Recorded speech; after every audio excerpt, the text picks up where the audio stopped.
Hello, and welcome to another episode of the Gritty Hour. Today I have a very special guest. I have author Sylvia Shults, who's written quite a few books about the paranormal, the afterlife, and the ghosts in all of our lives. Welcome to the Gritty Hour, Sylvia. Tom, thank you so much for having me. I'm really pleased to be here. Oh, we're honored to have you. So, you've written several books. I was just, right before we started recording, I was taking a glance at Days of the Dead, A Year of True Ghost Stories, which looks very interesting. And another one I was looking at was Grave Deeds and Dead Plots. So you've written quite a few books on that subject. Before you get into those particular books, just tell me how you got into the subject, to the genre. Oh, I'd be delighted to.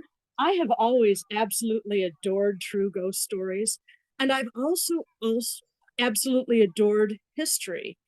And I realized once I got, grown, I grew up reading every ghost story I could get my hands on. And I realized when I was grown and could write stories of my own that you can't really understand the ghost stories of a place without knowing the history behind it, Hmm. because the history, the events that people lived through are the reason that we have these ghost stories. So the history is just hand in hand with the ghost stories. So Hmm. that's what really gets my attention, is the fact that the history kind of informs the stories that we have. Hmm. Well, you're talking to the choir because I've always been interested in I'm sort of a Civil War buff, and I've been to Gettysburg many, many times. And Oh, I love Gettysburg. yeah, and I've always been interested in the supernatural part of it also. So, Yeah. in fact, I heard somewhere it was one of the most haunted places in America. I'm not sure about that, but I so can understand why. I understand the love of history, believe me, and I understand the love of the supernatural. How did you tie the two together? Well, it's really interesting how that came about. I was working on my first book of true ghost stories, and as I was doing that, it was a very, very local book about the Illinois River in Illinois. And as I was working on it, people kept asking me if I had heard about the Peoria State Hospital. Hmm. Turns out this was an abandoned mental asylum 10 minutes away from my house. Wow. Yeah. So you say haunted mental asylum, and your mind automatically goes all American Horror Story on you, and you assume that there was pain and fear and abuse. But it was a revelation to me that this was not the case at the Peoria State Hospital. This was a place where the patients were treated like family. They were cherished, they were loved, they were cared for Hmm. in their stress. So it is my privilege and my joy to share that history along with the ghost stories. And that, studying the Peoria State Hospital, is what really brought it home for me more than anything else, that the history of a place informs its ghost stories. Right. And you've written a couple of books about that Peoria State Hospital. One was Fractured Spirits, Hauntings at the Peoria State Hospital, and Yeah. you wrote a follow-up to that, which was more stories from the Peoria State Hospital. Yes, yes. I was very grateful to people for sharing their experiences with me. That, along with the history of the asylum, a lot of those books focus on people's paranormal experiences, myself included. Right. And it turns out that when I typed the end for Fractured Spirits, people didn't stop having experiences. So several years later, I ended up with another book's worth of experiences that people shared with me, which became Fractured Souls. Hmm. So, yeah. As you were talking, I was looking at your WordPress site. Do you mind if I share that for the folks that are watching? Oh, please do. Because I have a sneaky suspicion what we were just talking about is in the background of this, but we'll see. You'll tell me. Hold on one second. Okay. Anybody that follows me knows I'm technologically challenged. So, I feel you. I am a techno-tard myself. That's all There, right. I don't know if you can see it, but on your screen, on the screen for those that are watching us on YouTube, is a picture of Sylvia Shults's WordPress site, which is Sylvia Shults, SHULTS .wordpress.com. Now, yeah. there's a photo of you sitting on I'm assuming it's you sitting on a staircase, um, with a building behind you. Now, could you just tell me what that building is? Oh, I would be delighted to. That is the Bowen Building at the Peoria State Hospital. That was the nurses' college for a very long time, Hmm. nurses' classrooms, and the very top floor was where the nurses slept, where they had little apartments and dorm rooms. Unfortunately, we lost that building during the long, painful summer of 2016. Oh, It was torn down. The it was not cared for very well, mhm. and the city of Martinville decided to take it down. But the rest of the buildings of the asylum are in no danger of being torn down. We're not in any danger of losing them. Mhm. It's a really real wrench to lose this building. You can see it's beautiful, and if they had put a new roof on it, it would have stood for another 100 years. Right. Yeah, there are 12 buildings left of the old asylum, and yeah, they are loaded with history and loaded with spirits. Obviously, they were a fountain of enough for two books worth of ghost stories, right? Did, did, Yes. did it give off a feeling when you were there? Like do you have a certain sense for the supernatural at all? Well, I really didn't think I did for quite a long time, Hmm. but a friend of mine who does have that gift pointed out to me that he said, the longer you do this, the more sensitive you're going to get Hmm. to energy of a place. And he was absolutely right. Hmm. Uh, I don't claim any sensitivity. That is a gift that other people have, and I do not see spirits. I very rarely hear them, but I can walk into a place and just open my senses up, and I can feel if there is a dark energy or if there's a bright energy to it or if it just feels flat. Hmm. And being a paranormal investigator, that comes in very handy to be able to say, if I'm doing an investigation here, am I going to get any evidence at all, or am I just kind of wasting my time? Hmm. Uh, a good example of this, I wrote about in Grave Deeds and Dead Plots. I did a couple of investigations at the Villisca Axe murder house. That was very, very interesting. And I did have this confirmed for me by the caretaker of the house. He said that the energy of the house changes as you're there. Wow. When I was there the first time, I was privileged to spend 45 minutes alone in the house, my very first visit there.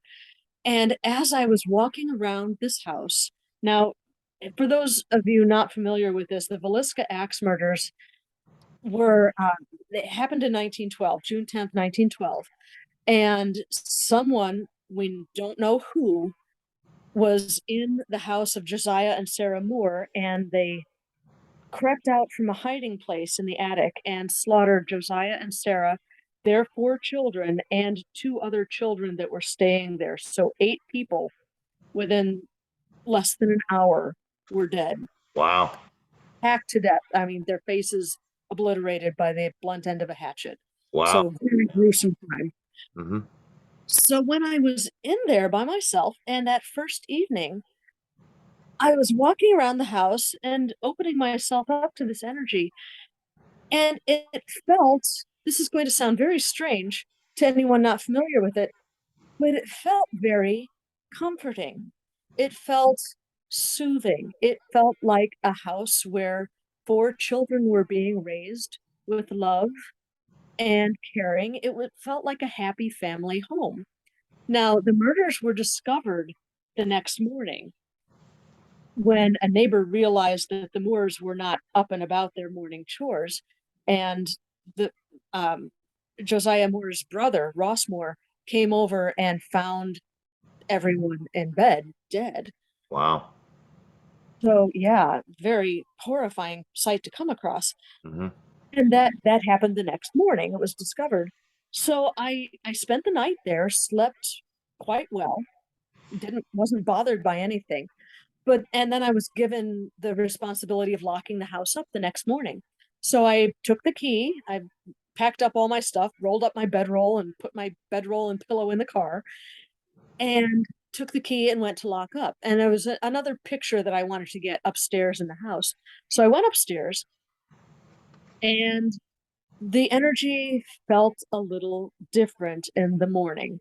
And I took the photograph I wanted to take, and I was walking down the stairs, and all of a sudden, the energy in the house changed just like that. Just as you were walking down the stairs? Right, yes, because I was thinking about it and I realized that, these first responders that came across the scene, they would have been able to carry the children down cradled in their arms. But how did they get the adults downstairs? Because they were all murdered upstairs except for the two neighbor girls who were murdered downstairs. Hmm. So I thought to myself, my goodness, how did these people get the adults downstairs? And I could only think that it was some sort of fireman's carry down these narrow, creaky stairs. And the idea just squeaked me out so much that I just couldn't get down those stairs fast enough and I couldn't get out of that house fast enough. Right. And I think that the house itself remembers that feeling of horror and that feeling of discovery of these bodies because the energy the next morning was so much different than the energy the night before. It was very strange and very interesting. And did well, obviously you picked up on those, your senses picked that up. Yeah, I'm yeah. curious, not being familiar with that particular case, had anyone lived in that house since 1912? They have. And they have been bothered by the spirits of these murder victims as well. Mm, There was a family who lived there in, oh, I want to say the late 1960s. And the father, it was a mother and father and two young girls. And oh, it had to have been later than the 1960s. I think it was mid 1980s, as a matter of fact. So, mother and father and two girls, and the two girls kept complaining that they would hear children playing at night and it would disrupt their sleep. And they kept finding their clothes scattered around the room. Now, when the murders happened, that was one of the hallmarks of this particular murder was that the killer took clothing and towels and bed sheets and covered all the mirrors and windows of the house. wow. Psychologists think that the murderer didn't want to be seen, which is why he covered the mirrors. So these children, these little girls, kept finding their clothes scattered around the room and covering the mirrors, and they hadn't seen it. And the father would just poo-poo these occurrences. He's like, "There's no such thing as ghosts. You're imagining it. You're making it up." So the father it's a very small house. So the father was sitting in the kitchen one day, and the rest of his family was in the front room, the parlor. The kitchen opens into a parlor. It's kind of almost one big room. So they were in full view of each other. And the father was sitting at the kitchen table sharpening a pocket knife. And all of a sudden, he kind of went into a trance-like state. And he took the pocket knife that he'd been sharpening in his hand, laid his other hand on the kitchen table, and stabbed the pocket knife through his hand for no reason at all. He did it to himself. That's very Yes. strange. Yeah. And the pain snapped him out of his trance. Mm. And he collected his family and they moved out that night. They took nothing with them. They were just out of there. They never came back for any of their stuff. They were just, nope. So yeah, the people that live in the house after the murders have definitely been affected by the events of 1912. It sounds similar to the Amityville here in New York. Where is that? In Peoria? No, that is in Villisca, Iowa, which is almost on the Kansas border. Ah, okay. Yeah, I don't know why until now I haven't been exposed to that story. Ah, okay. It's a very interesting story. It really is. Let me ask you a question. What was the first book that you wrote in this genre, and why? Oh, well, I had been writing fiction stories. I was working in the genres of both horror and romance. I know, fine line between the two. And I wasn't really getting much traction with my fiction writing. I Mm-hmm. tried stories, I tried novels, and nothing was really resonating with the public. Mm-hmm. And I was contacted by a publisher to write a book of true ghost stories. And he wanted me to focus on the Illinois River. So that was the first book of true ghost stories that I wrote, Mm-hmm. called naturally Ghosts of the Illinois River. And it just went like wildfire. People really responded to these ghost stories.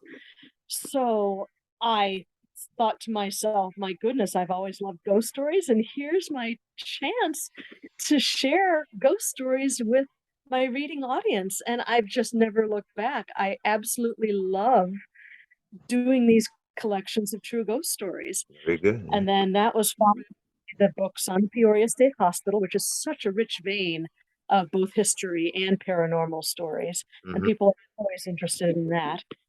And I just have all sorts of ideas for books, collections of paranormal stories. And then Grave Deeds and Dead Plots is the first in a series, I'm happy to say. I collected so many of these true crime stories that have resulted in hauntings that I have enough for at least 5 books. I'm very excited about that. Oh, very good. And the first one was Grave Deeds and Dead Plots.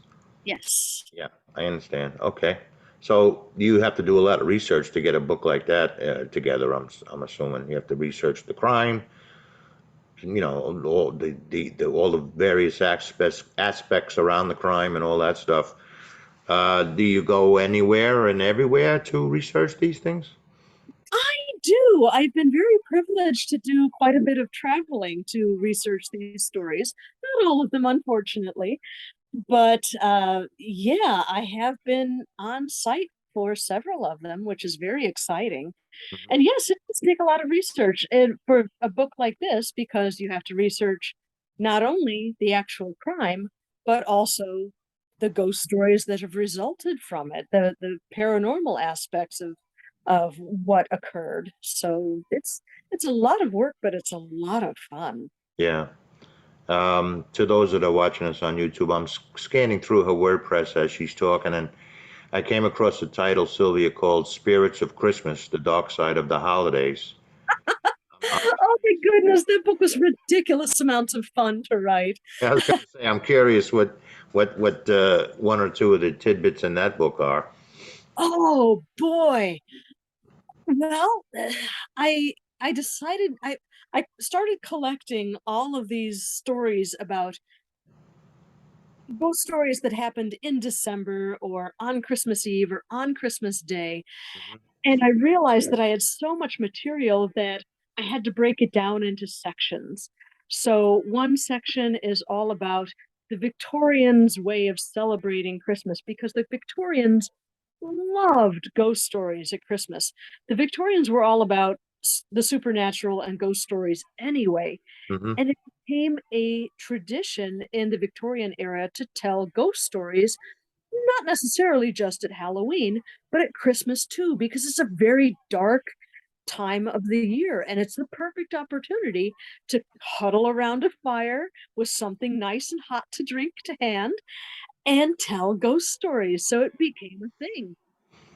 That. And oh boy, there's so many really interesting stories that happened in December. Um, there's the attack on Pearl Harbor, December 7th. Mhm. Uh, there's the Iroquois Theater fire. There's the Bab Switch School fire.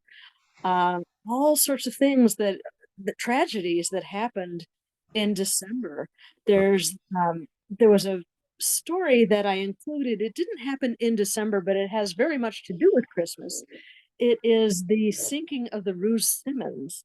It was known as the Christmas tree ship. Hmm. This fellow, the captain of the Ruse Simmons, owned a Christmas tree farm in Minnesota, no, Michigan.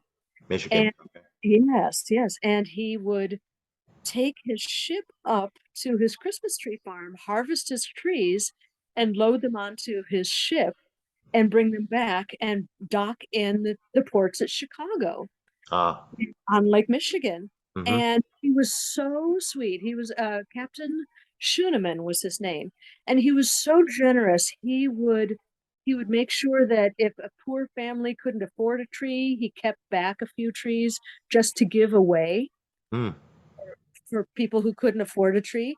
mm, He would invite uh, people that these people that got the cheap trees. He would have a feast laid out on the decks of the Ruse Simmons. He would provide a luncheon for them mm, and feed them while he was selling them the trees. And mm. he was just a real stand-up guy. And there was I would have to look to see exactly what year this was, early 20th century. But he decided to brave one last trip across Lake Michigan in late November to bring one more batch of trees over from his farm, and Right. he got in a storm and the Christmas tree ship sank. Wow. Yeah. And some of the trees washed ashore and were found and they were cut up and made into ornaments to honor the loss of this Christmas tree ship. And people they were heirloom ornaments, and there are still families that have ornaments that were made from the wood that was washed ashore. Interesting. Amazing, amazing story. Did that And fella, did that fella die in the sinking or? he did, yes, pretty much. Everyone did. There was the storm was terrible, Mm, and everyone did get washed overboard or sank, went down with the ship. No one survived that. yeah. Uh, they later found this was really creepy. There was a fishing boat that brought up their nets about 6 months later and happened to catch a skeleton in the nets that was one of the victims of the sinking of the Ruse Simmons. And the creepy thing about this, they tried to rescue the body, but it was just skeletonized. It just fell apart in the net and they weren't able to retrieve it. But Mm. the name of that ship was the Reindeer. Wow. I am not even making that up. And then another ship actually found in their nets a wallet that had been Captain Schuneman's wallet, and they found a newspaper article calling him, the captain of the Christmas tree ship, and he had kept that article in his wallet just because the newspaper was kind enough to recognize him for his good deeds and whatnot. Mm-hmm. So they knew that it was his ship that they had found, and Wow. they did find it. And a diver went down and explored it, and the trees were still lashed to the deck. the, Wow. the Christmas trees were still in place. It was absolutely amazing. And they found the steering wheel had come off in the storm. So as soon as the steering wheel was destroyed by the mast fell on it and destroyed it. And as soon as that happened, the Ruth Simmons was fighting for her life with her hands tied behind her back. There was no hope for her. So Right. she but she was found and all the Christmas trees were still there. And it's just an amazing story. And as you said before, there's some families locally that still have ornaments from that were made from the barks of those trees. Yes, isn't it wonderful? They found these trees and they sliced up the branches and they sliced up the trunks of the trees and made ornaments from them. That's pretty amazing, actually. Yeah. Yeah. That still exists today. The Yeah, remnants of it. Yeah. So, you mentioned Pearl Harbor. You didn't write anything about Pearl Harbor, did you? I did. I did. Yes. Is there a ghost factor in Pearl Harbor? Because now you're tweaking my interest. There is a ghost factor at Pearl Harbor. There have been people who have been visiting the wrecks and have looked down and have seen the faces of the men lost that are still they appear in the waves over the lost ships. Wow, like the Arizona or The Yeah, mostly the Arizona. mhm, Um, it's a very gentle haunting. It's not anything horrifying or anything, but the spirits are still there and they do still appear to visitors who go pay their respects at those lost ships. Hmm. Well, now, Sylvia, I'm interested in because I'm looking at now I'm assuming the book cover for Days of the Dead, a year of ghost stories. How did that come about? And well, you said somebody asked you to write that. Well, no, I came up with this all on my own. When I was doing research for Spirits of Christmas, of course, I was reading a lot and paying attention to the dates. I was collecting stories that happened in December. And I realized as I was doing the research for that that I was coming across a lot of stories that did have dates attached to them.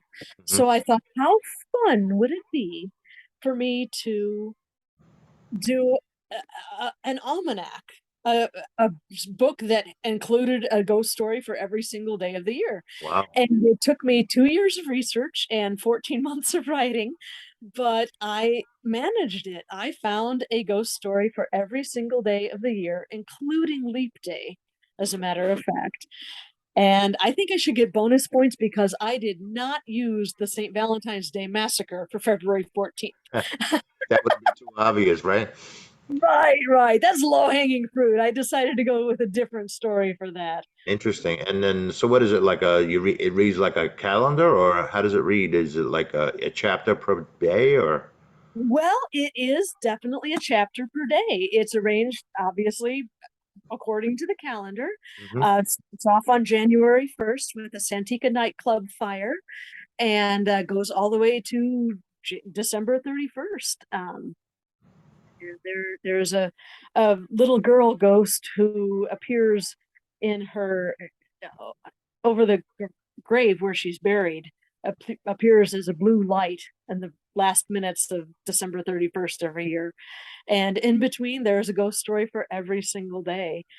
Um, Lots and lots of fun. And as a matter of fact, I'm going to be, if people are interested in this WordPress site, very soon I am going to be making the announcement that the 2023 Days of the Dead calendar is available for order.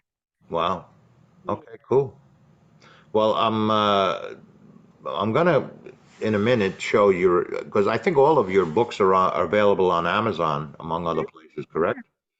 Yeah. Yeah, so I'm actually going to show the Amazon page. Would that be the best place to buy the 2023 calendar as well?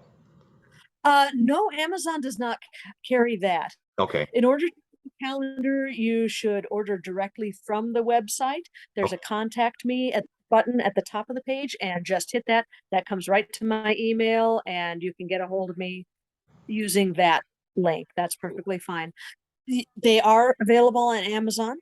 Hmm. I also like to point people towards a site called bookshop.org. Yeah, I saw The that. interest, Yeah, I yeah, saw that. Yeah, link to it. there, Yeah. the interesting thing about that site is that when you make a purchase at bookshop.org, some of the purchase price goes to support independent bookstores, which Oh, is something I like to support. I mean, Amazon is so huge, they don't need our help, well, that's true. but independent bookstores could use our help. So Yeah, I like to steer people towards bookshop.org.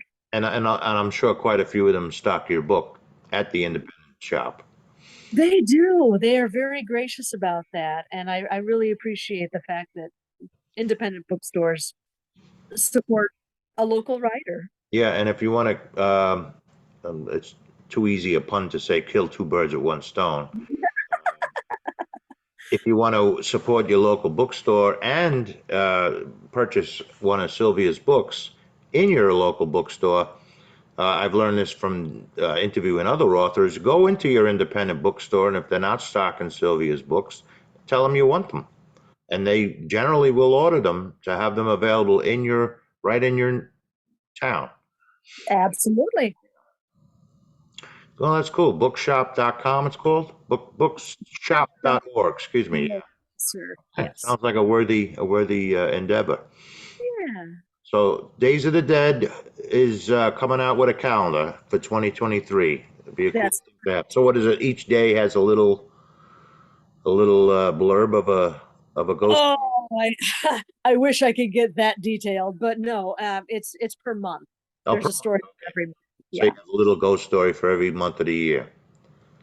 Yeah. Oh, that's cool. Yeah. Yeah. So you said you can get that at bookshop.org? The Days of the Dead calendar is only available through my website, through the WordPress.com Oh, I see. Okay. Yeah. Yeah. I think I lost my Amazon page. Let me just get the Amazon page up Okay. so I can show the viewers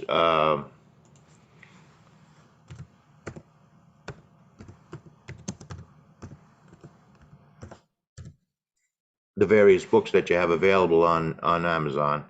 The first Yeah. one that comes up is The Grave Deeds and Dead Plots. Uh, Yes. who does your book cover artwork? Well, that is usually left up to the publisher. Oh, okay. With Days of the Dead, I was so thrilled with this cover. I had no idea what the cover of Days of the Dead was going to look like. Hmm. Uh, so I was just ever so pleased when the publisher just came up with something awesome all on his own.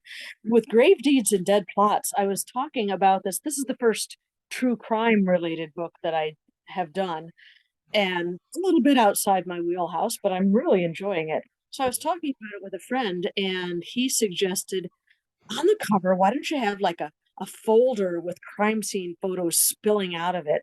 So I suggested that to my publisher, and he took that idea and ran with it. Yeah, it's a cool cover. So is the one underneath Fractured Spirits, Hauntings at the Peoria State Hospital, which we discussed at the onset of this podcast.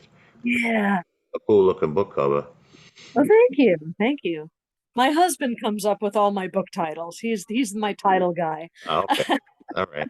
He's subtitle of deluxe too. Yeah.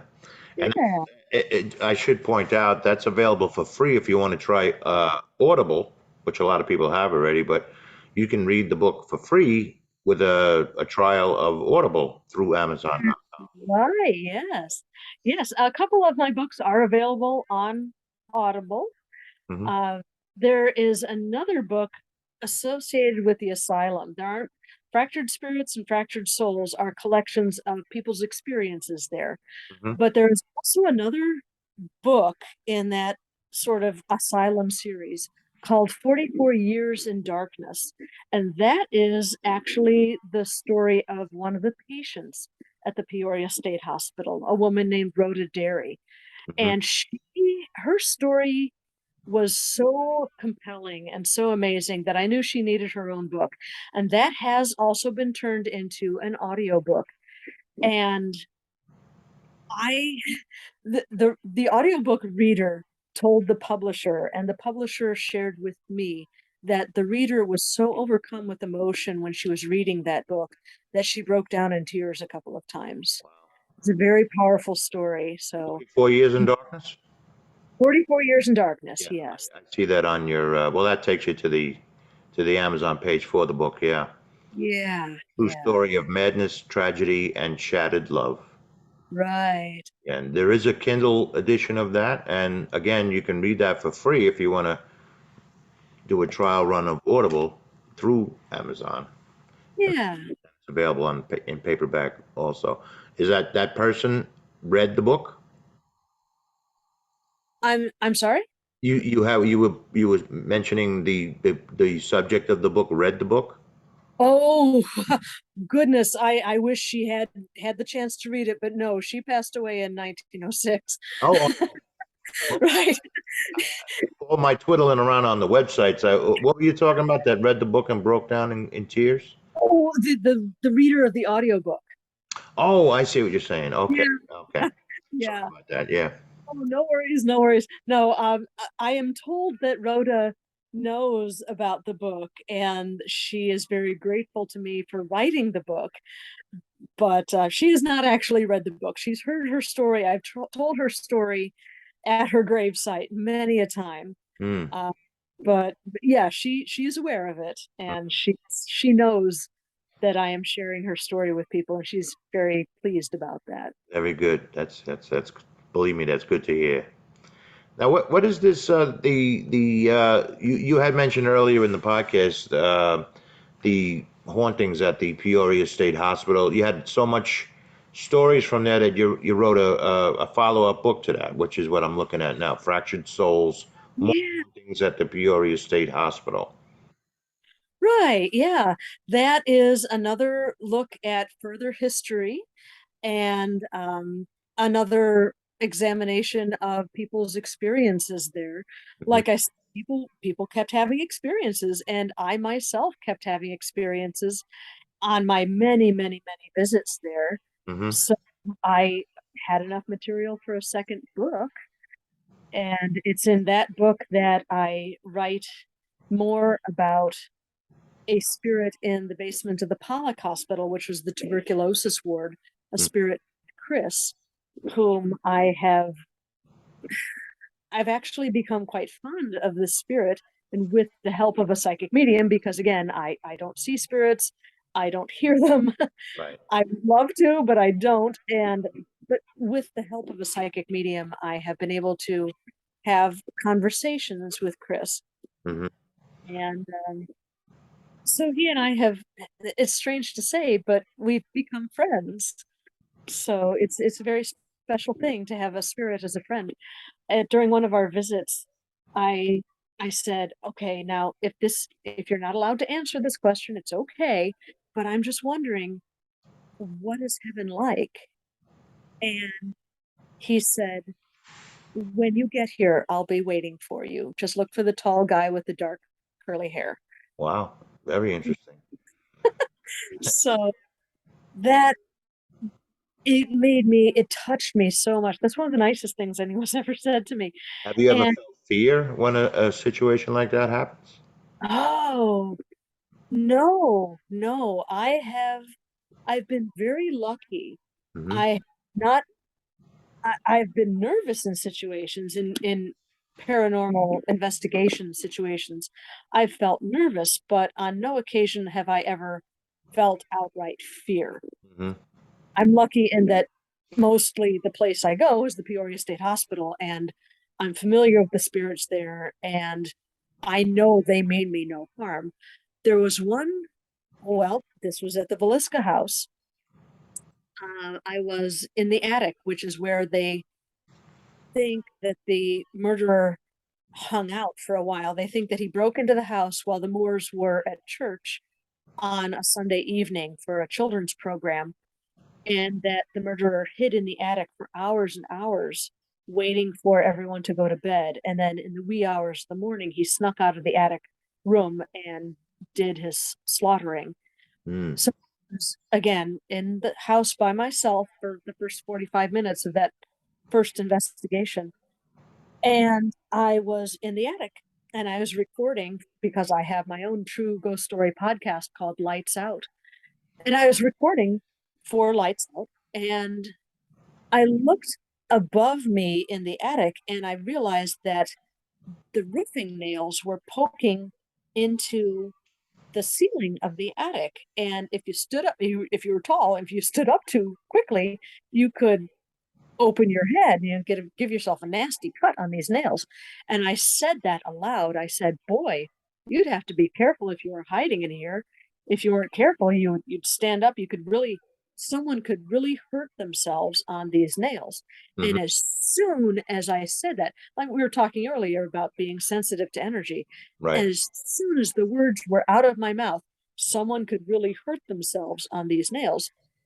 As soon as I said that, I got this feeling of, oh boy, I should not be in here. So I noped out of the attic and went downstairs. I went all the way downstairs.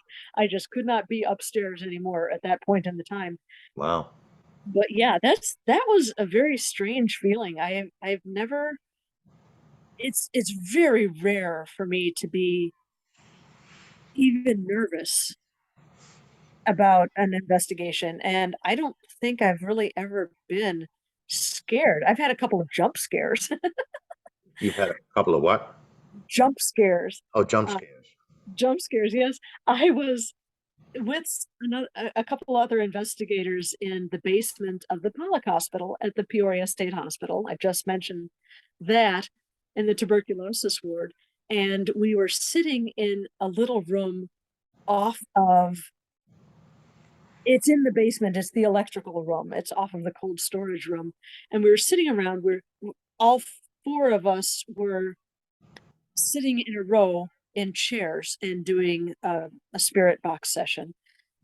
And the investigators, all female at that point, had dressed up in doctor's coats, and one of them had a stethoscope around her neck and basically turning themselves into walking, talking trigger objects for the spirits. And the woman with the stethoscope around her neck was sitting next to me in a chair, and I was sitting on the end. And all of a sudden, she jumped like a scalded cat. And I jumped because I was 2 feet away from her, and she made me jump. And everyone was like, what? And it turns out that as we were sitting there, someone or something had taken the stethoscope off from around her neck. Wow. Yeah. So her jumping made me jump. So yeah. Mm. Was, Now I that was understand what you mean by jump scares. Yes. hi. Yes. So, do you always bring a medium with you in the Peoria State Hospital visits and other places, or do you not always? We're not always fortunate enough to have a medium at our disposal, Okay. but it's really wonderful when we do because that facilitates the communication. That's why we're there. Mm-hmm. It is to communicate with these people who have gone before us. Yeah. And it's really a privilege to have a medium, a good one there to do that communication for us and to help us out with that. Sure. You also mentioned Ghost Box. I did an interview with a gentleman. Actually, he wrote a book about his experiences with ghosts at Gettysburg, which I mentioned. Oh, yeah. He was talking about the Ghost Box. I'm not sure that's the right term, but how he had heard specific things over that Ghost Box. Do you have any experiences with the Ghost Box?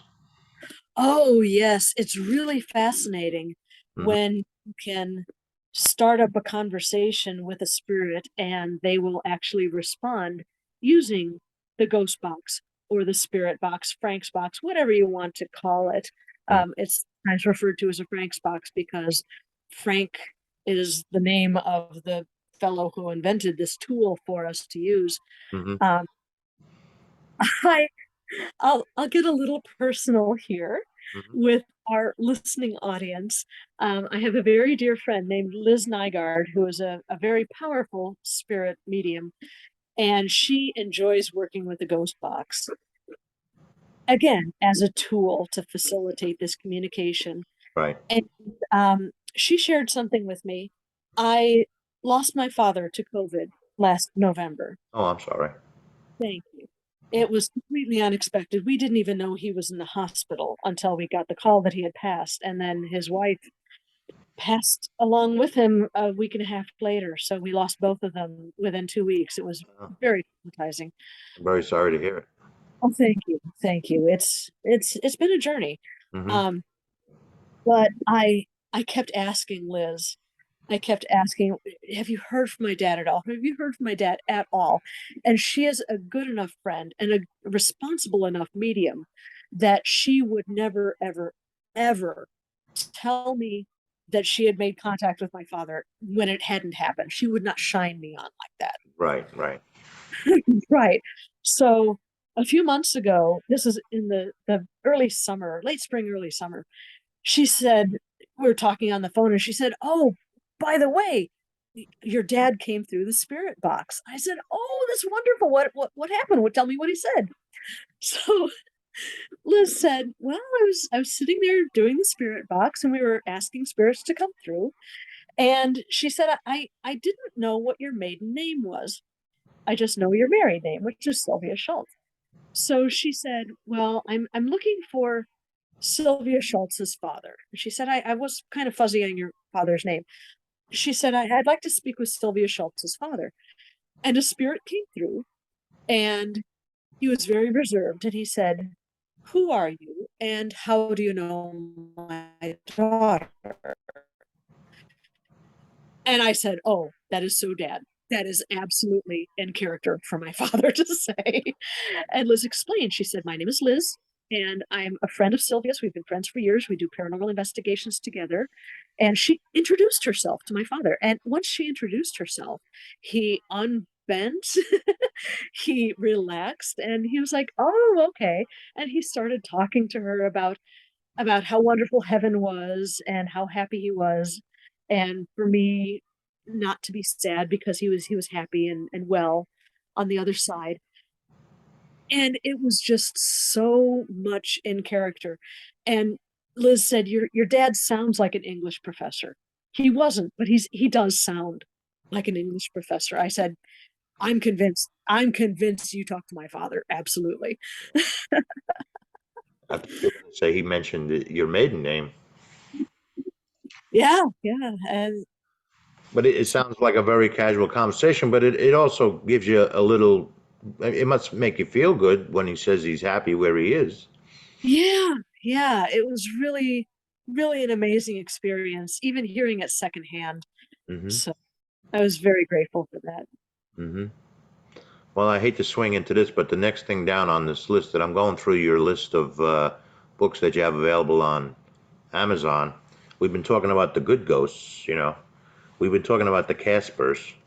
I have Hmm. a book called Hunting Demons, a true story of the dark side of the supernatural. Uh, Yes. in broad strokes, what would this one be? Well, this came about through a conversation I had with a friend of mine, a fellow paranormal investigator. She was also a very committed Christian. And she came to me at work. I work at a public library, and she and I had been friends for a couple of years, but we kind of lost track of each other. She got busy, I got busy with work and everything. But she came to see me at the library, and she said, "Can I talk to you kind of privately?" And I said, "Sure, no problem." So we went away from the front desk, which I was manning, and we went off into a private corner, and she said, "I have something to tell you." And she explained the situation to me. She had run afoul of three demonic entities. Wow. She basically she was a psychic medium herself, and she asked for the ability to hear these spirits. She was doing investigations, and she was trying to communicate with the spirit of a young girl. And she thought, how much more comfort could I give to these spirits if I could talk with them right away instead of listening to the spirit box or recording and then listening to the recording afterward. So that's what she did. She prayed to be able to hear these spirits. And as soon as she said that, she realized that there were three demonic entities around her, shouting at her, screaming at her, railing at her. "You're going to hell. Give your soul to Satan, and we're going to carry you off to hell." And she was so distraught about this, she fell to her knees and she said, "Lord, Lord, this is not what I meant. This, please take it away." And she said that the Lord told her, "This is what you asked for. This is the journey I'm going to send you on." And she told me about this, and she said, "I want you to write a book about these experiences that I've had." And at first, Tom, I really didn't want to. This is one book that I did not want to write because I can imagine, sure. I didn't want that kind of attention from the other side. Right. And my father's wife was very concerned that I was writing the book. She said, "Please be careful about this." But my friend was so sincere in what she had experienced. And she said, this is a direct quote. She said, "I am one child of God. If this has happened to me, it has happened to other people. And I want people to know that there is help out there. There are ways to combat this demonic influence." Hmm. So when she put it that way, of course, I had to say yes. So this is basically her story for the second half of the book, her experiences with these demonic influences and how she was, spoiler alert, how she was eventually able to combat these influences in her own life. Hmm. You said she was a Christian. Was she a Catholic? Or is she? Yes, yes, she was. Okay. Yeah. And she got very frustrated in seeking help. She sought help from the Catholic Church, from other sects as well, from uh, I believe the Methodists and Episcopalians too. And the priests that she talked to, even a bishop that she talked to, they were so nervous about the whole situation that they literally kept her at arm's length. They would shake her hand and they would say, "We'll pray for you," literally keeping her at arm's length. Hmm. I was so nervous. She went through two exorcisms. She went to the Quad Cities and she spoke with the Bishop of Rock Island in Illinois. And she went through two exorcisms, but neither of them did any good because she was not possessed. She just had a bad case of oppression, which is something different. So even the two exorcisms did nothing to relieve the stress that she was under. And I I let her tell her story. You'll have to read the book to find out Absolutely. how Yes. she did Don't eventually. don't give too much away, Sylvia. Right, right.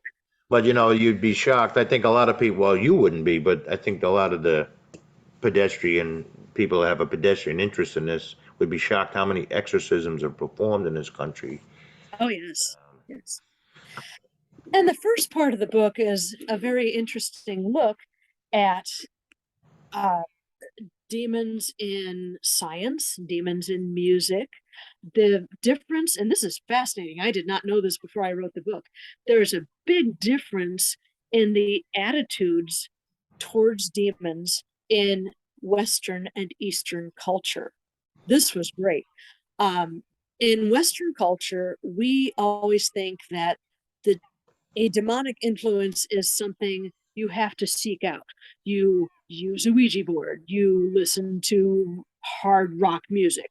So you do something that opens you up to these demonic influences. In Eastern culture, it's absolutely the opposite. In Eastern culture, if you are targeted by a jinn or something like that, it's nothing personal.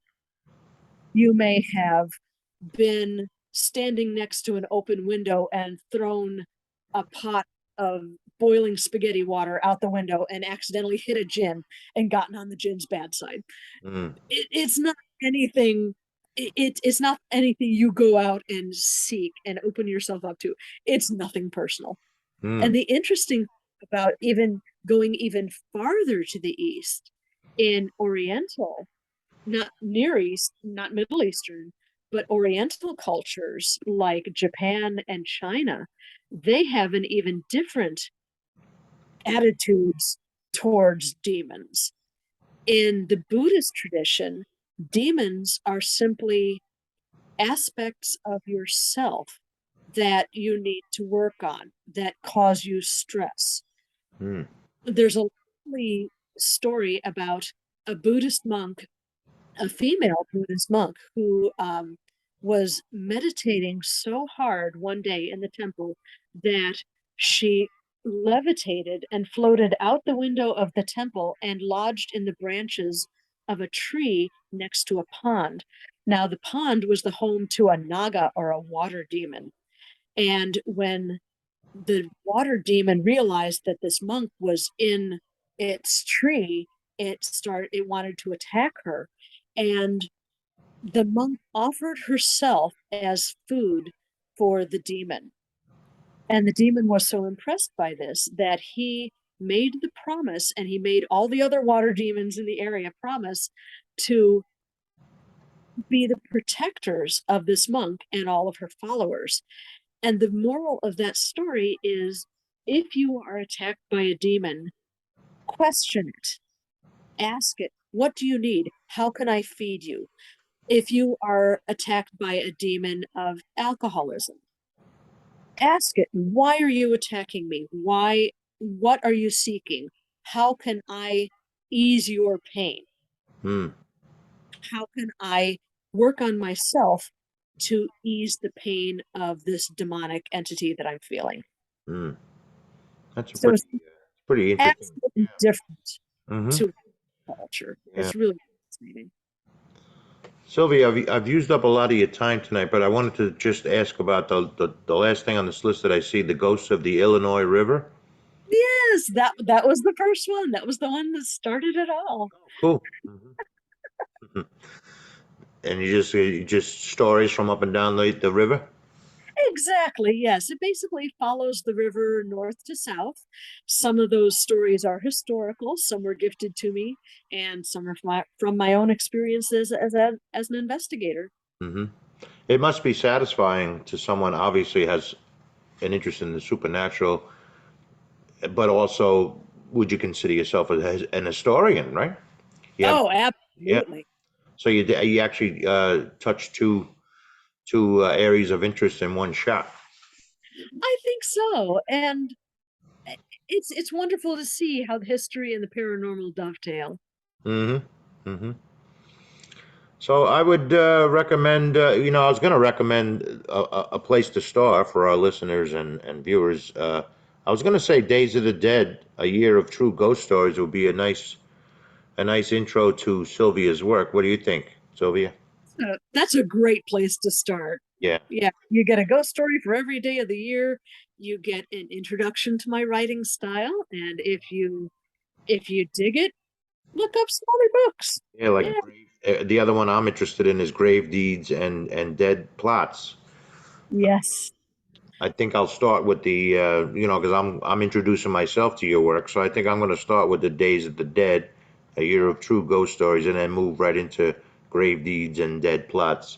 I think that's Love. a good one-two punch to get into your work from. Perfect. Yes. And Grave Deeds and Dead Plots is the first in a series.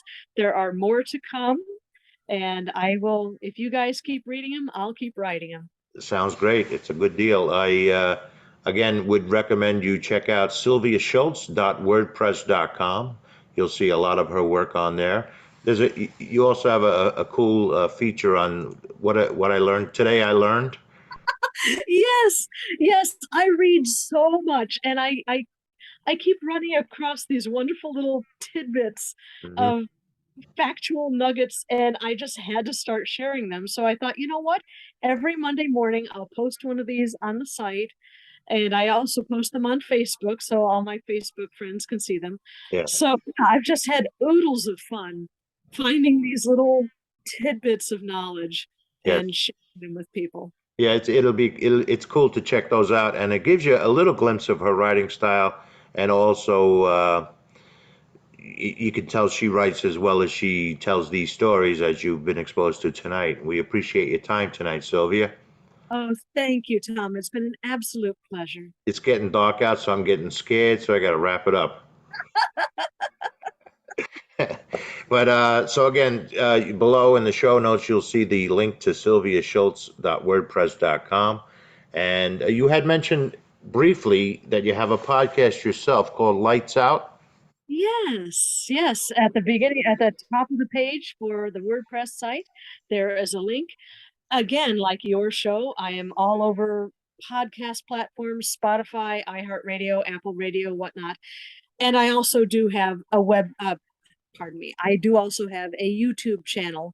Okay, So lights out link at the top of the web WordPress page does go to the YouTube channel. Or gotcha. if, Okay, and then yeah, with your permission, I'd like to put a link to the podcast as well as your WordPress site in the show yeah, notes. Yeah. yeah. All right. Well, thank you again for your time tonight, Sylvia. It was very interesting. You're a great storyteller. Oh, thank you so much. And, hopefully, many of my listeners and myself will learn that you write as well as you speak. Well, thank you so much, Tom. I am really delighted to have been a guest on your show It's and been an honor to have you. delightful talking with you. Thank you, Sylvia. And you have yourself a great evening. Take care. Okay, bye now. Bye.